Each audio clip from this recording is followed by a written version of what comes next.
ಮೊದಲಿಗೆ ಅಂಬಟೆಕಾಯಿಯನ್ನ ನೀರಲ್ಲಿ ಚೆನ್ನಾಗಿ ತೊಳೆದು, ಸ್ವಲ್ಪ ಜನ ಇದ್ರೆ 6, ತುಂಬಾ ಜನ ಇದ್ರೆ ಒಂದು 10 ತಗೊಳ್ಳಿ. ಚೆನ್ನಾಗಿ ತೊಳೆದು ಹಚ್ಚಿಟ್ಟುಕೊಳ್ಳಿ.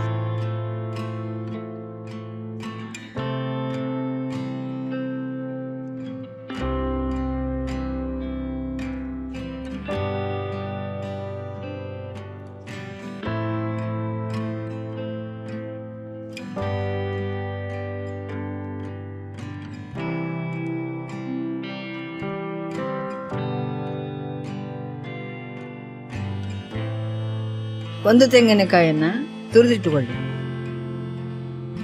ಮೆಣಸಿನಕಾಯಿಗೆ ಬೇಕಾಗುವ ಸಾಮಾನು: ಕಡಲೆಬೇಳೆ 5 ಚಮಚ, ಎಳ್ಳು 5 ಚಮಚ, ಉದ್ದಿನಬೇಳೆ 2 ಚಮಚ, ಮೆಂತೆ 2 ಚಮಚ, ಒಣಮೆಣಸು 10.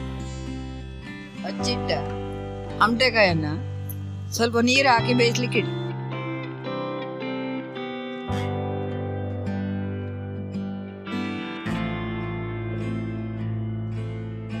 ಅದು ಬೇಯುವಾಗ 1 ಚಮಚ ಅರಿಶಿನ ಪುಡಿ ಹಾಕಿ.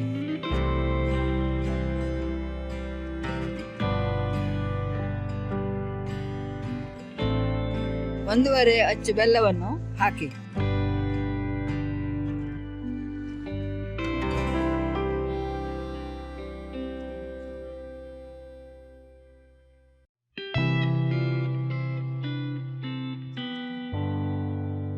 ನಾಲ್ಕು ಚಮಚ ಉಪ್ಪನ್ನು ಹಾಕಿ.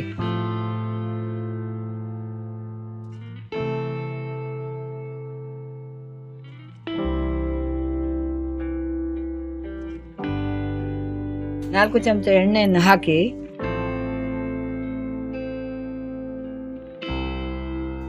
ಮೆಂತ್ಯ, ಕಡಲೆಬೇಳೆ, ಎಳ್ಳು, ಉದ್ದಿನಬೇಳೆ, ಒಣಮೆಣಸು, ಸ್ವಲ್ಪ ಇಂಗು ಹಾಗೆ ಒಗ್ಗರಣೆ ಸೊಪ್ಪನ್ನು ಹಾಕಿ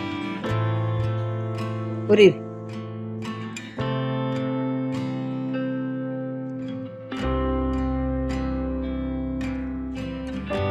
ತುರಿದಿಟ್ಟ ತೆಂಗಿನಕಾಯಿ ಮತ್ತು ಹುರಿದ ಸಾಮಾನುಗಳನ್ನೆಲ್ಲ ಒಟ್ಟಿಗೆ ಮಿಕ್ಸಿಯೊಳಗೆ ಹಾಕಿ ನೀರು ಹಾಕಬೇಕು. ಸ್ವಲ್ಪ ನೀರು ಹಾಕಿ ಚೆನ್ನಾಗಿ